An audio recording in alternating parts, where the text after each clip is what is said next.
Buen día, mi nombre es Jaime Galindo Esparza, soy alumno de la asignatura de Neuroanatomía 2 y nuestro equipo va a exponer acerca del tema del sistema vestibular. Bueno, nuestro equipo se integra de Tien Rueda Huereca, Iselondra Rodríguez Arriaga, Francel Guadalupe Saucedo Alvarado, Alejandra Hatsiri Romero Galván y su servidor Jaime Manuel Galindo Esparza.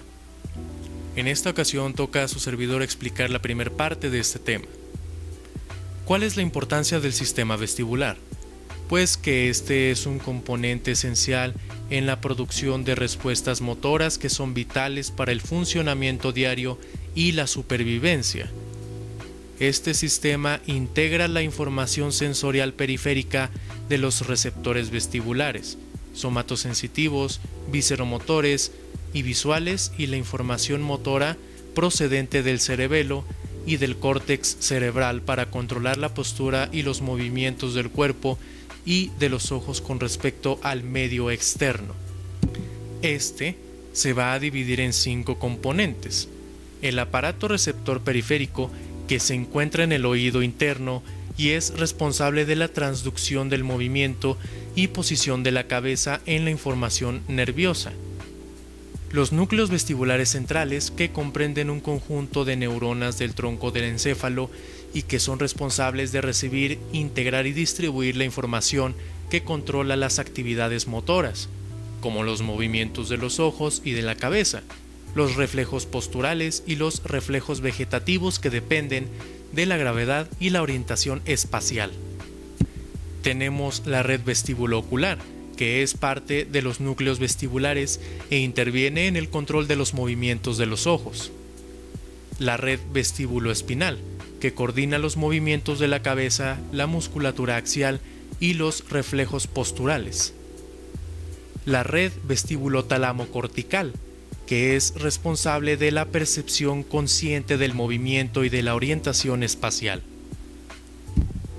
Bueno, tenemos el laberinto vestibular periférico.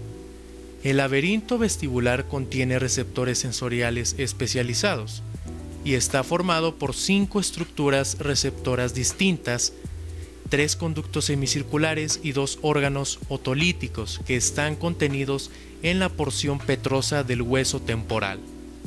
Entre el laberinto membranoso y el óseo hay un espacio que contiene un líquido denominado perilinfa, similar al líquido cefalorraquídeo.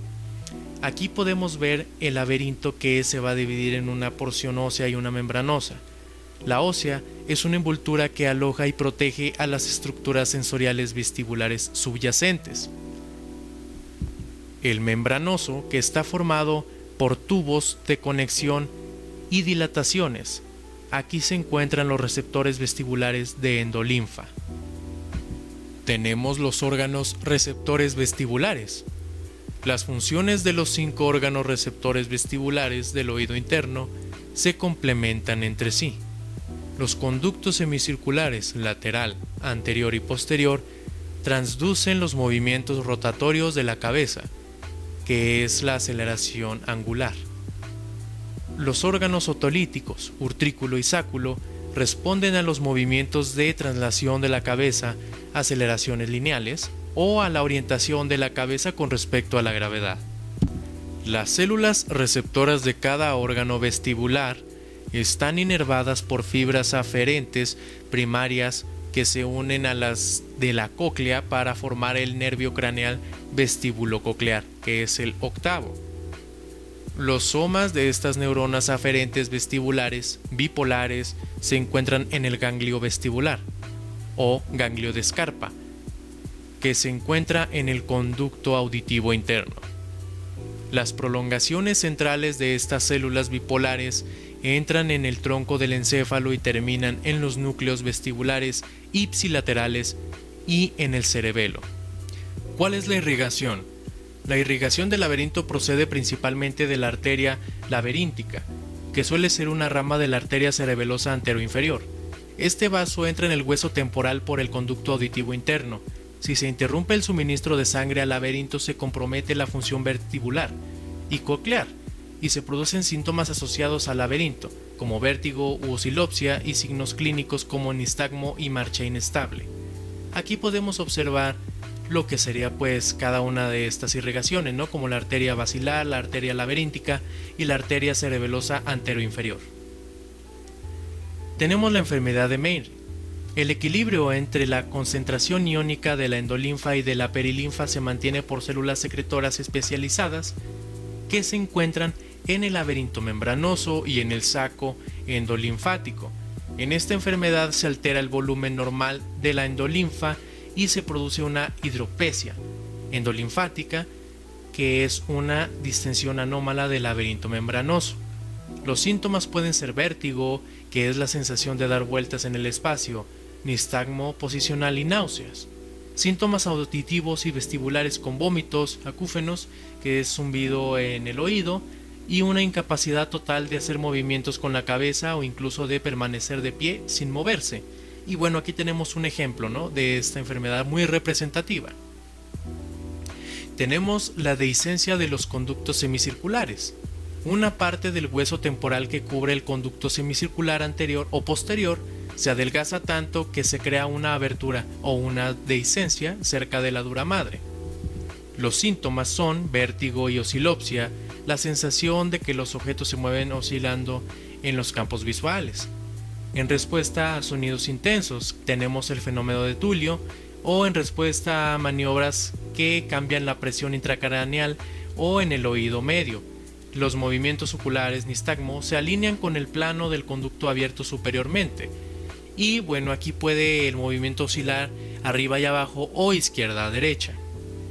Y bueno, de mi parte sería todo. Muchas gracias. Ahora procedemos con nuestro siguiente integrante. Bueno, ahora hablaremos de los receptores sensoriales vestibulares. En la morfología de las células ciliadas, tenemos que estas células receptoras sensoriales del sistema vestibular, al igual que las del sistema auditivo, se denominan células ciliadas. Cada célula contiene de 60 a 100 estereocilios, dispuestos en forma de hexágonos y con un solo quinocilio. Los estereocilios brotan de una región de actina densa, la lámina cuticular. Esta pues que se encuentra en el extremo apical de la célula ciliada. Tenemos que la lámina cuticular actúa como un muelle elástico que hace que los estereocilios recuperen su posición erguida normal después de inclinarse. Existen dos tipos de células ciliadas, las de tipo 1 y las de tipo 2. Las de tipo 1 son caliciformes y estas suelen estar rodeadas por una terminal aferente que forma un cáliz nervioso, mientras que las de tipo 2 son cilíndricas y están inervadas por botones sinápticos simples. Ambos tipos de células ciliadas o sus aferencias reciben sinapsis en las fibras aferentes vestibulares que controlan la sensibilidad del receptor.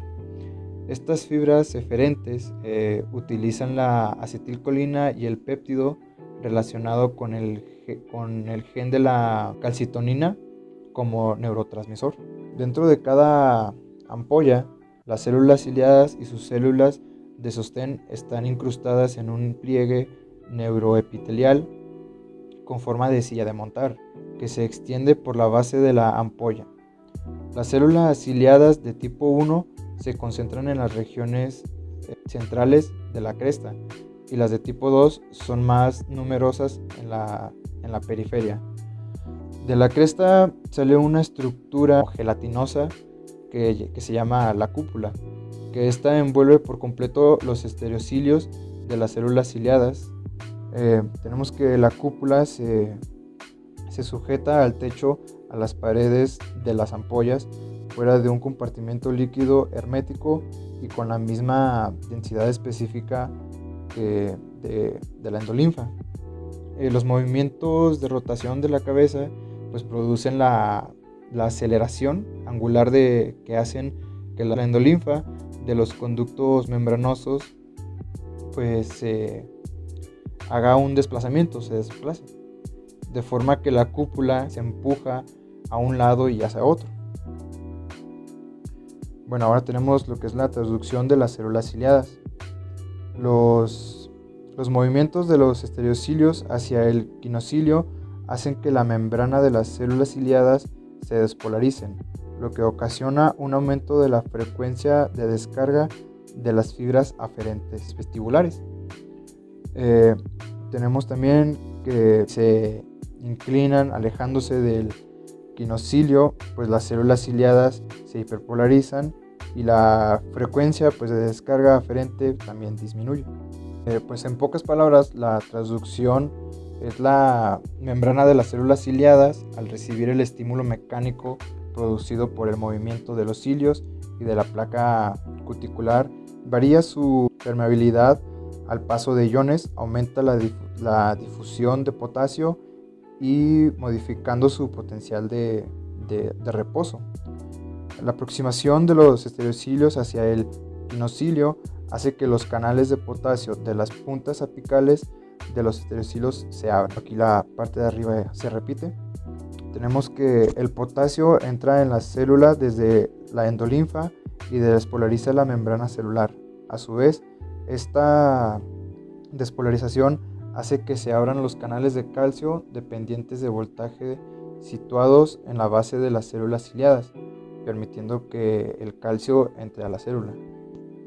También tenemos que esa entrada de calcio hace que las vesículas sinápticas pues liberen su transmisor, por así decirlo. También en el espacio sináptico y que las fibras aferentes respondan despolarizándose, con lo que aumenta su frecuencia de descarga. Cuando el estímulo cesa, los estereocilios y el quinocilio regresan a su posición de reposo, se cierra la mayor parte de los canales de calcio y se abren los canales de potasio dependientes de voltaje situados en la base de la célula. Y pues aquí en esta imagen se puede observar cuando se juntan, cuando está excitado, cuando está en reposo y cuando se inhibe. Que cuando está excitado pues tiene una frecuencia más alta. Cuando está en reposo pues está en su frecuencia normal, y cuando se inhibe es cuando baja todavía más su frecuencia. Pues casi todas las fibras eferentes primarias vestibulares tienen una frecuencia de descarga espontánea moderando en reposo. Esto quiere decir que lleva alrededor de 90 impulsos por segundo. Bueno, ahora tenemos la polarización morfológica de las células ciliadas.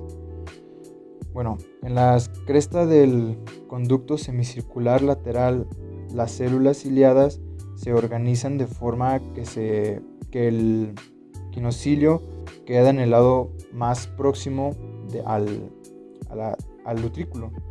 De esta forma, el movimiento de la endolinfa hacia la ampolla en el conducto lateral hace que los estereocilios se inclinen hacia el quinocilio, como la siguiente despolarización de la célula ciliada.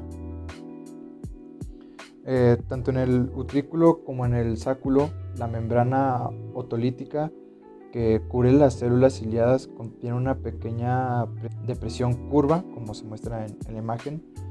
La estriola que divide las dos partes proximales igual es la mácula adyacente. Como la estriola se curva al cruzar la mácula, las células ciliadas otolíticas se polarizan en muchas direcciones diferentes.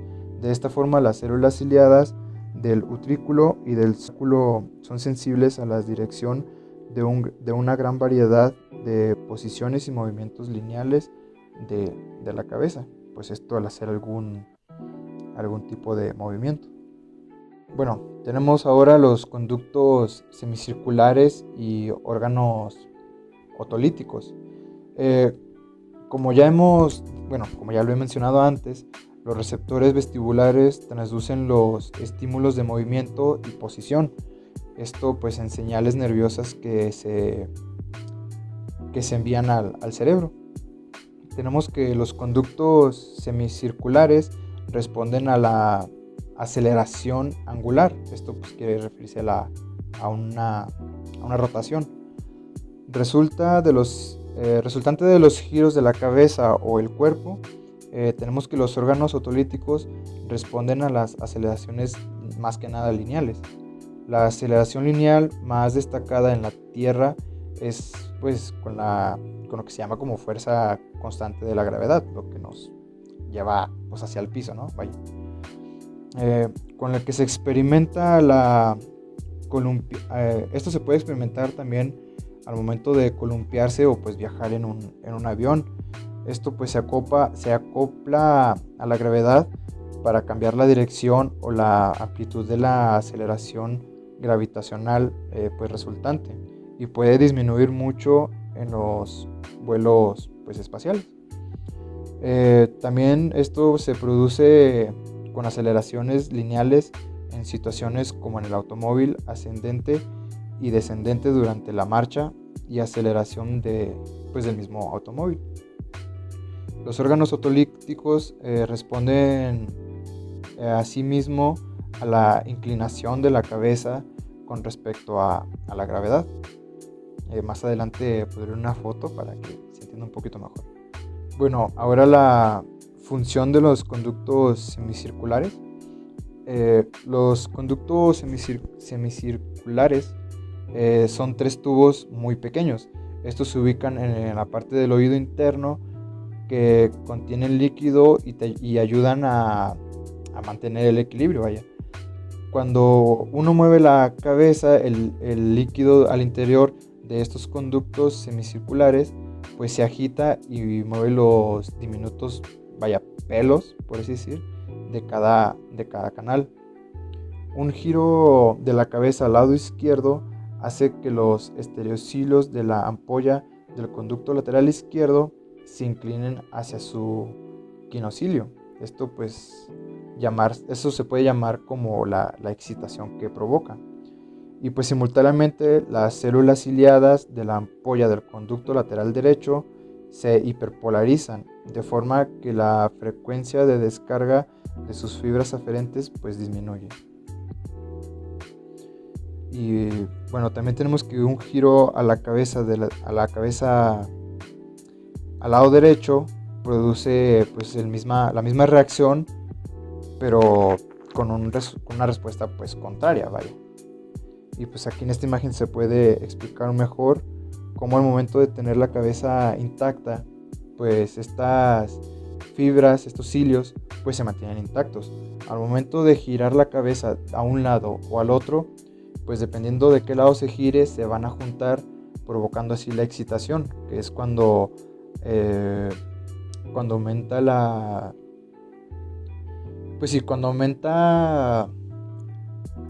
excitación, por así decir, mientras que del otro lado, donde no se está volteando, pues se separan y disminuye esa excitación.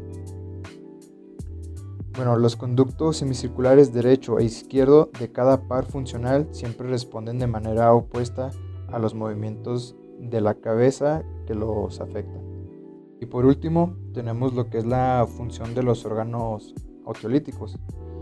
Tenemos que los canales semicirculares y los órganos osteolíticos, como lo que es el sáculo y el utrículo, en el oído interno contienen fluido y sensores finos como vellos que ayudan a mantener los ojos enfocados en un objeto cuando la cabeza está en movimiento, y pues esto ayuda a mantener también el equilibrio para no desorientarnos o cosas así.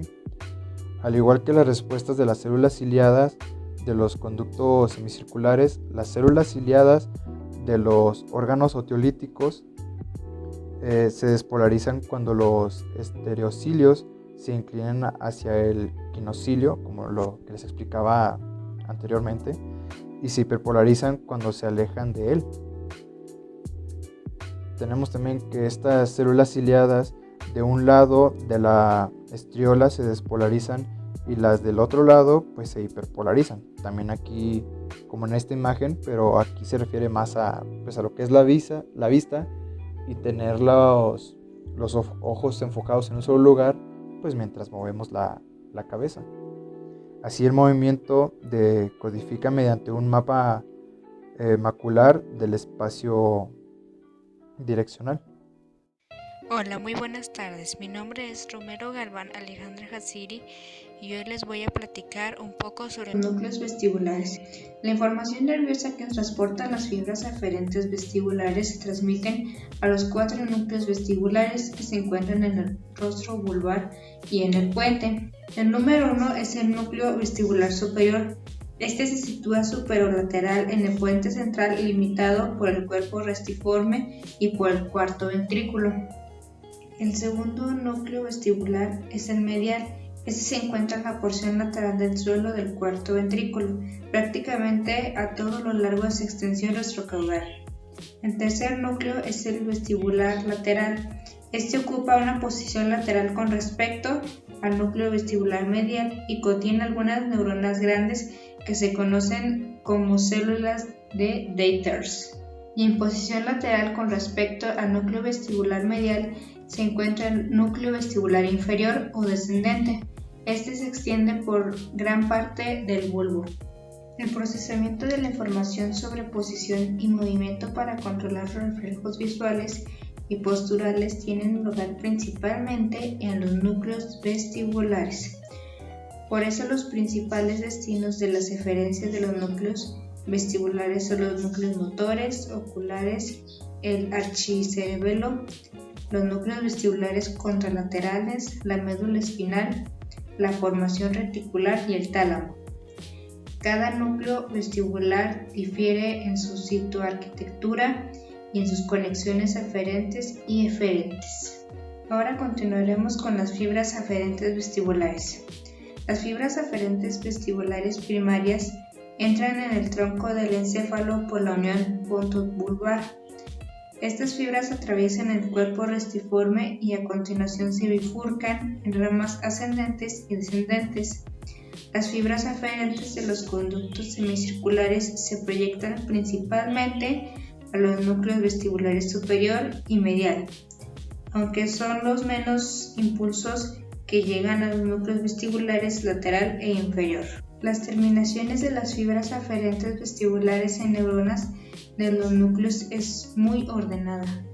Los órganos otolíticos se proyectan principalmente a los núcleos vestibulares lateral, medial e inferior. Las neuronas vestibulares de los núcleos lateral e inferior reciben información principalmente de varios pares de conductos y de los receptores otolíticos. A consecuencia de la información que reciben, las neuronas de los núcleos vestibulares muestran una selectividad direccional por determinados movimientos de la cabeza y pueden codificar los componentes angular y lineal de los movimientos de esta.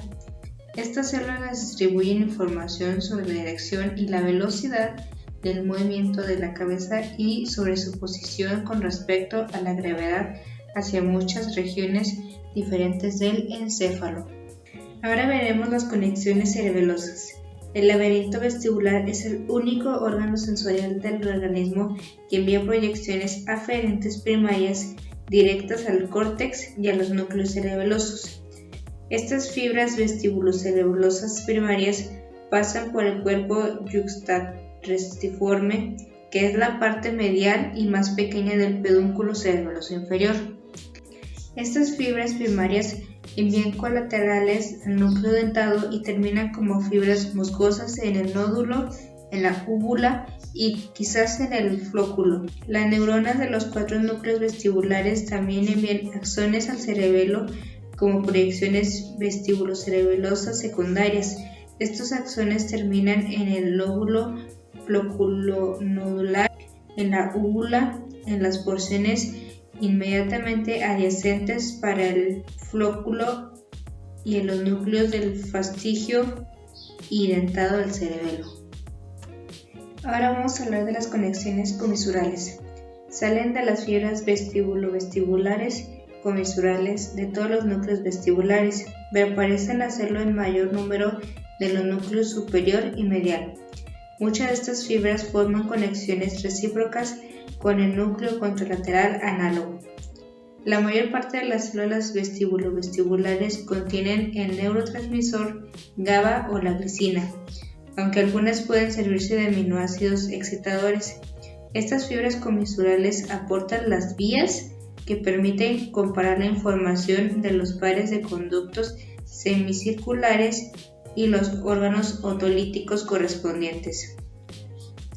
Las fibras comisurales también desempeñan un papel muy importante en la compensación vestibular, que es un proceso por el cual, si se alteran los reflejos y el control postural a consecuencia de la pérdida unilateral de la función del receptor vestibular, ya sea por un traumatismo o por una enfermedad, se restauran gradualmente en virtud de un ajuste central. Ahora pasaremos a otras conexiones aferentes. Las fibras espinovestibulares parten de todos los niveles de la médula y aportan información proprioceptiva a los núcleos vestibulares medial y lateral principalmente. Ahora pasaremos con otras conexiones eferentes. Las neuronas vestibulares envían proyecciones eferentes a las células ciliadas y a las terminales de fibras aferentes del laberinto vestibular, aunque seguimos sin conocer su función. Otras proyecciones eferentes vestibulares se dirigen a la formación reticular de los núcleos del puente posteriores, que son los dorsales, y al núcleo del tracto solitario, que también está abreviado como NTS. Las células de los núcleos vestibulares medial e inferior envían proyecciones al núcleo del tracto solitario y a los núcleos reticulares vulvares ventrolaterales, donde intervienen en los cambios respiratorios y circulatorios que se producen con los cambios de postura.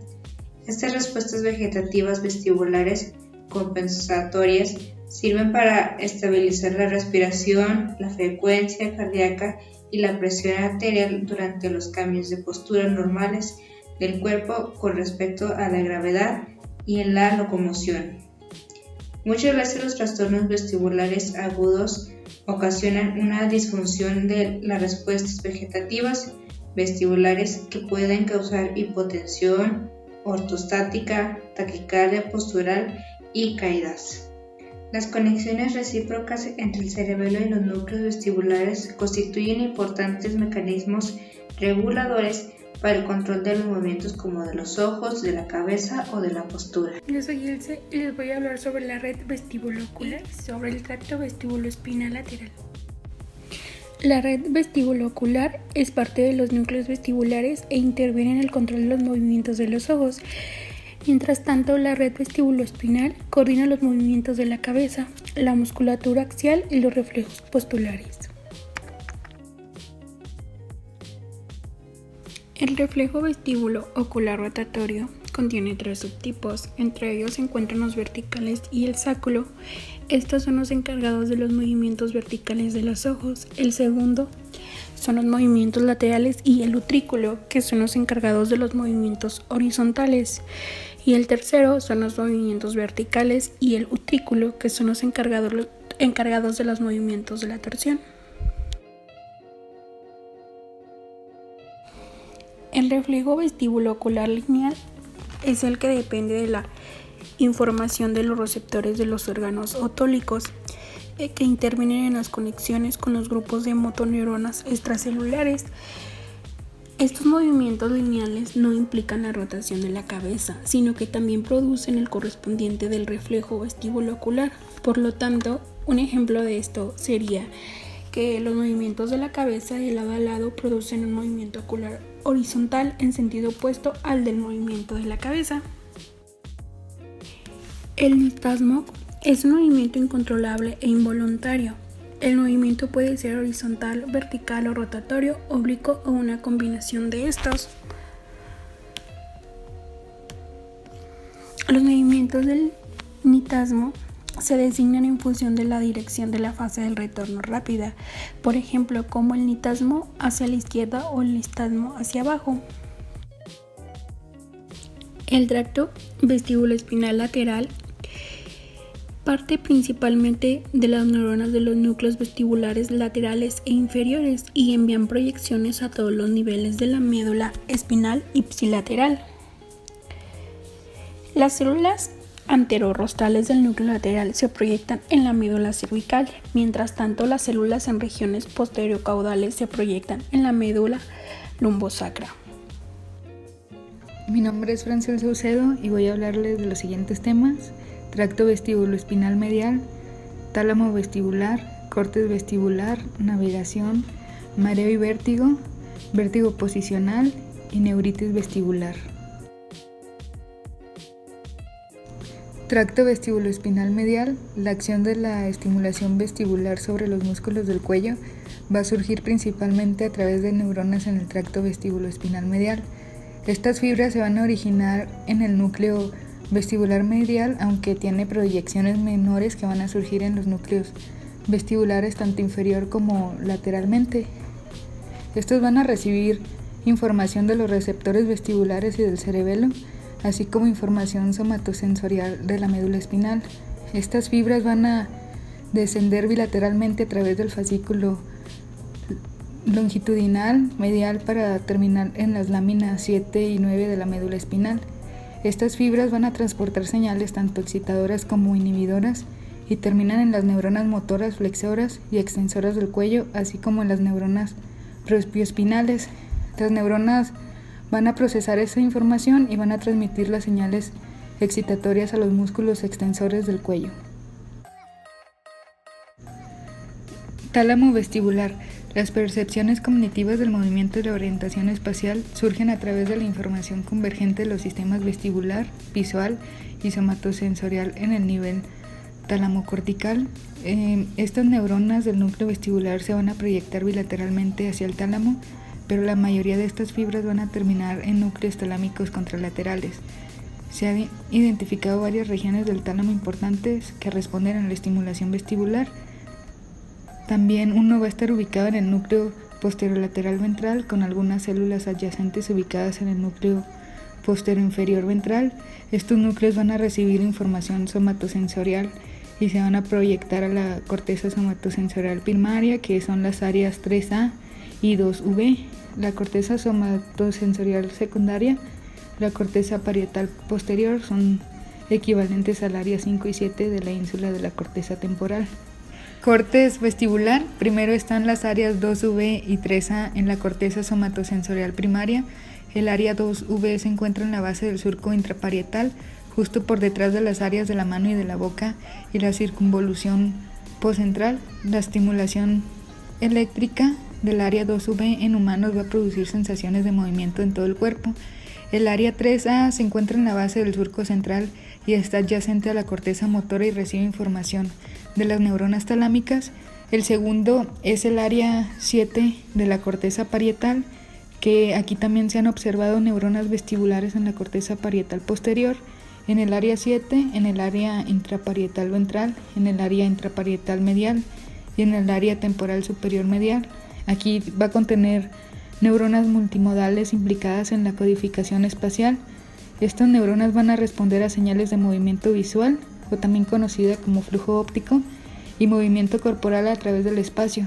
Las lesiones, si se presentan en esta área corticales parietales, pueden provocar confusión a la conciencia espacial. También la tercera región cortical va a responder a las señales de movimiento vestibular y se encuentra en las áreas de la ínsula, retroinsular y granular del surco lateral. Estas neuronas van a responder a señales de movimiento visual, o también conocida como flujo óptico, y movimiento corporal a través del espacio.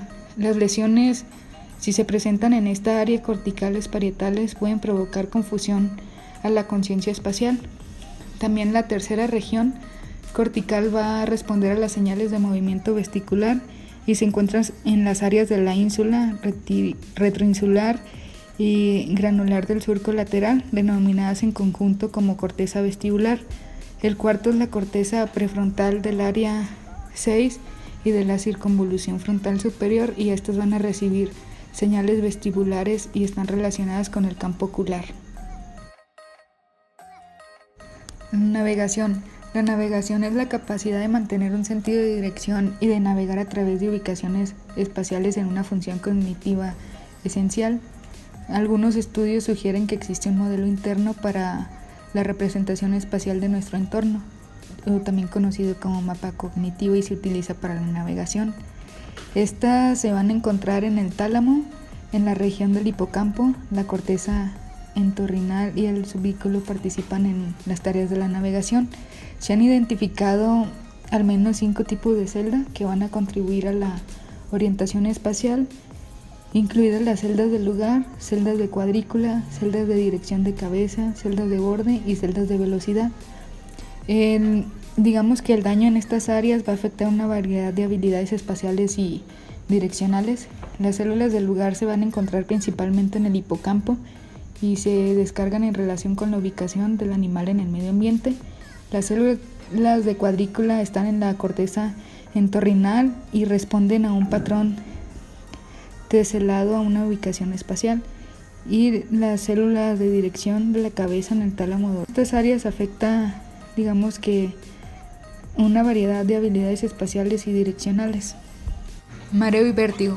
El mareo es un término en específico que generalmente significa una desorientación espacial que puede o no implicar sentimientos de movimiento. Los mareos pueden ir acompañados de náuseas o inestabilidad postural. Una gran cantidad de factores pueden producir una sensación de mareo y muchos no son de origen exclusivamente vestibular. Y el vértigo es una ilusión de movimiento corporal que a menudo girando que se experimenta cuando no se está produciendo ningún movimiento real. El vértigo puede percibirse como vértigo subjetivo o objetivo. El vértigo subjetivo, aquí el paciente experimenta la sensación de dar vueltas cuando las cosas del entorno no se mueven, y el vértigo objetivo es la sensación de que los objetos giran mientras el paciente no se mueve. El examen de los ojos durante esta fase revela un nistagmo que late en la dirección opuesta a la dirección de rotación original, a veces denominada respuesta posrotatoria. Vértigo posicional. En clínica también es conocido como vértigo posicional benigno, que es uno de los trastornos vestibulares más frecuentes. Se caracteriza por breves episodios de vértigo que coinciden con determinados cambios de posición del cuerpo. Habitualmente los episodios pueden desencadenarse al dar vuelta en la cama, al levantarse por la mañana, al inclinarse hacia adelante o al incorporarse después de agacharse. Neuritis vestibular. Son pacientes con vértigo, náuseas y vómitos intensos. Se cree que produce edema en el nervio o ganglio vestibular. Este también se da por infecciones agudas como causadas por el virus del herpes simple.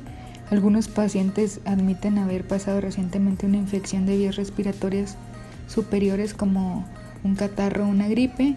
El tratamiento son antieméticos, supresores vestibulares, corticosteroides para reducir la inflamación, y también se recomiendan antivirales.